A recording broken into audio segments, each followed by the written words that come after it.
Hoje nós vamos falar sobre infraestrutura de servidores, aplicações, armazenamento, conexões e protocolos que viabilizam o crescimento das operações que dependem do GIS.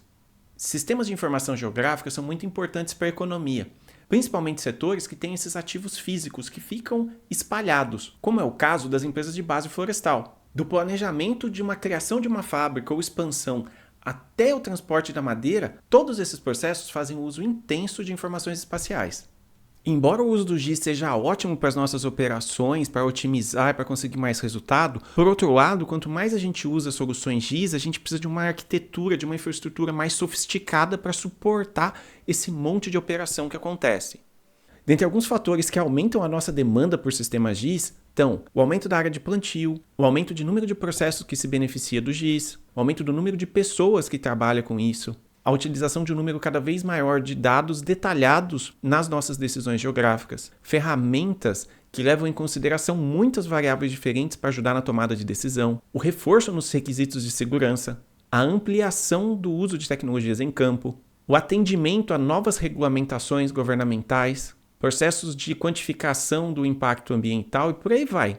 Com toda essa sofisticação, já dá para ir vendo que manter um sistema GIS não é um processo de instalação simples, de próximo e concluiu.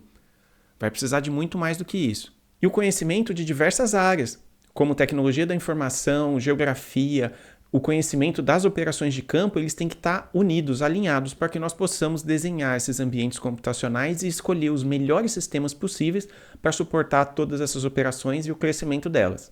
Eu sou o Marcos Fedato, fundador e CEO da Evodata Sistemas Florestais, e ao longo da minha carreira eu já ajudei as maiores empresas do setor florestal, incluindo Suzano e Klabin, a desenhar suas arquiteturas para suportar os seus processos e o crescimento deles.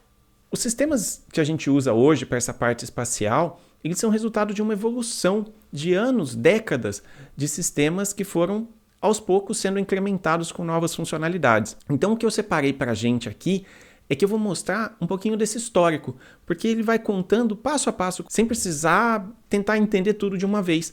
Vamos aos pouquinhos e aí a gente chega lá no final com o que é hoje. Bora lá? Então tudo começa com um usuário e um arquivo local. Um shapefile, um file geodatabase, um geopackage, algum arquivo local que ele vai começar a editar, vai começar a usar um TIFF localmente para poder ver os dados na máquina dele, fazer restituição. E aqui é bem tranquilo.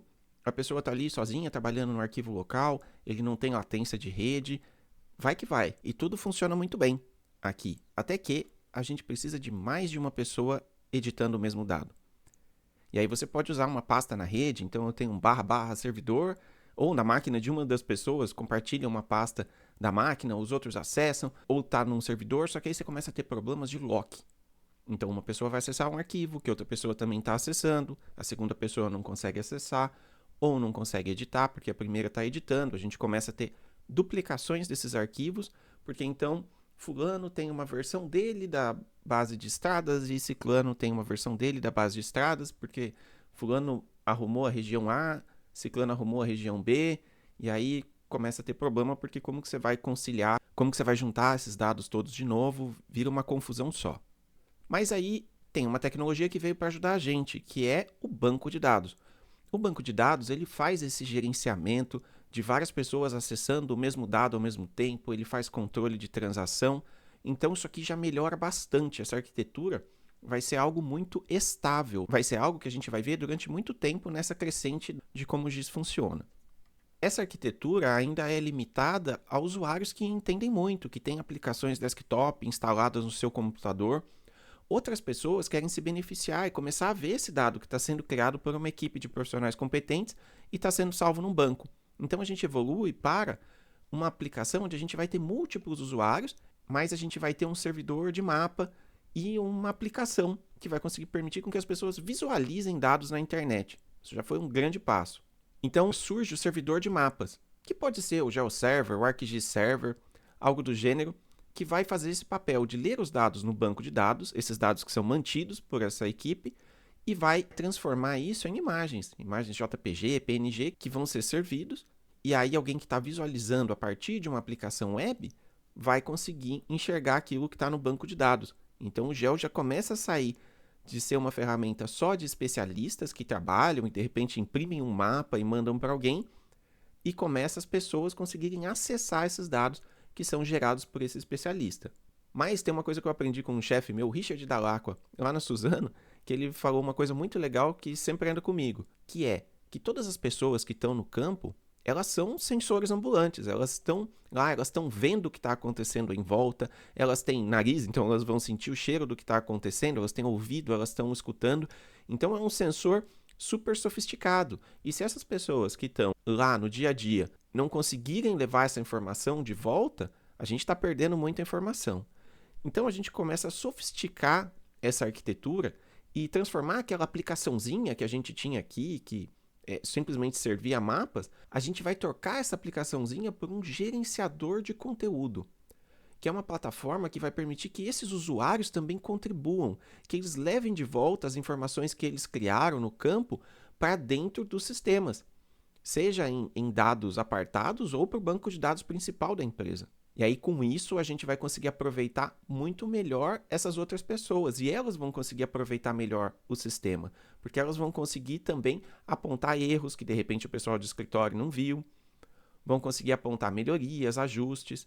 Então, aqui a gente tem esse gerenciador de conteúdo, que a gente pode entender que é como se fosse o Portal, se você usa o ArcGIS, ou já o Node, se você usa open source. Mas aqui as pessoas também precisam de outras informações. Aqui a gente está falando de dados que estão num banco de dados, mas as pessoas precisam acessar também os voos de drone, outras informações, imagem de satélite, ver índices espectrais processados. Então essa arquitetura evolui mais uma vez e um novo componente é adicionado, que é um servidor de imagens. Esse servidor de imagens, se você usa a plataforma ArcGIS, pode ser o ArcGIS Image Server. E se você usa open source, você pode publicar essas imagens no GeoServer. Você pode usar também o Stack. Tem uma série de vídeos aqui no canal que você pode consultar sobre o Stack. Ele vai conseguir fazer um papel muito parecido junto com o T-Tyler do que faz aqui esse servidor de imagens. Então, nesse caso, você vai ter todo o seu catálogo de imagens de drone, de aerolevantamentos passados, salvos em algum lugar. E o servidor de imagens é a aplicação que vai conseguir servir isso para que as outras pessoas possam visualizar e possam interagir com essas imagens. E por último, para a gente chegar no que as grandes empresas estão nesse momento, é o seguinte, existe uma coisa que é a latência de rede, que é o quê? É o tempo que o dado demora para transitar entre a aplicação que está usando aquela informação e o banco de dados. Então, quando a gente dá um pan na tela, a gente vai enviar um comando para o banco de dados falando, olha, eu preciso agora de dados desse outro lado aqui que eu não tinha carregado antes. O tempo entre essa mensagem de que, oi, eu dei o pan, até isso chegar no banco de dados, é a latência. É o tempo que demora da rede até chegar lá. O banco de dados vai ler esses arquivos do disco, vai preparar a resposta e vai enviar para a gente. O tempo de preparação, leitura do disco, não tem nada a ver com a latência, mas o tempo em que ele dá o comando até que volta para a gente também passa de novo pela latência. Então a latência tem a ver com o tempo que a energia demora para transitar dentro do fio de cobre ou a luz demora para transitar dentro da fibra ótica, somada a, de repente, demoras dos equipamentos de rede, verificação de segurança, de pacote, redundância e tudo mais que acontece. Então, quando a gente está fisicamente longe do banco de dados, por exemplo, eu estou trabalhando lá no Mato Grosso do Sul, e o meu banco de dados está em um data center no estado de São Paulo, na cidade de Hortolândia, lá perto de Campinas. Então, toda vez que eu clico alguma coisa, a energia elétrica tem que viajar todo o estado de São Paulo ali para chegar em Hortolândia e depois voltar. E esse tempo atrapalha bastante. Por quê? Porque a aplicação ela faz isso centenas de vezes por segundo. E às vezes ele espera uma resposta para mandar a próxima pergunta. Então, a latência vai atrapalhar muito. E aí o que a gente faz para resolver nesse caso é utilizar a aplicação em um servidor virtualizado. Então, o meu ArcGIS, o meu QGIS, seja lá que aplicação eu vou usar, ela não vai rodar no computador da pessoa. Ela vai rodar no servidor, lá em Hortolândia, no nosso exemplo também, do ladinho do banco de dados. Eles vão conversar super rápido entre eles. E o que vai acontecer aqui é que a pessoa aqui do outro lado vai estar assistindo, o computador dela passa a ser só um terminal, ela vai estar assistindo o que está acontecendo aqui e ela vai conseguir interagir. Porque o que ela vai ter que fazer? Ela vai dar um clique para arrastar para dar o pan. Essa é a informação que ela tem que enviar para cá. É uma. Só que aqui ele vai pegar cada camada, cada informação, aquele monte de polígono, fazer conversão e tudo, nesse ambiente que está super pertinho. e depois vai só enviar o resultado para as pessoas visualizarem aqui.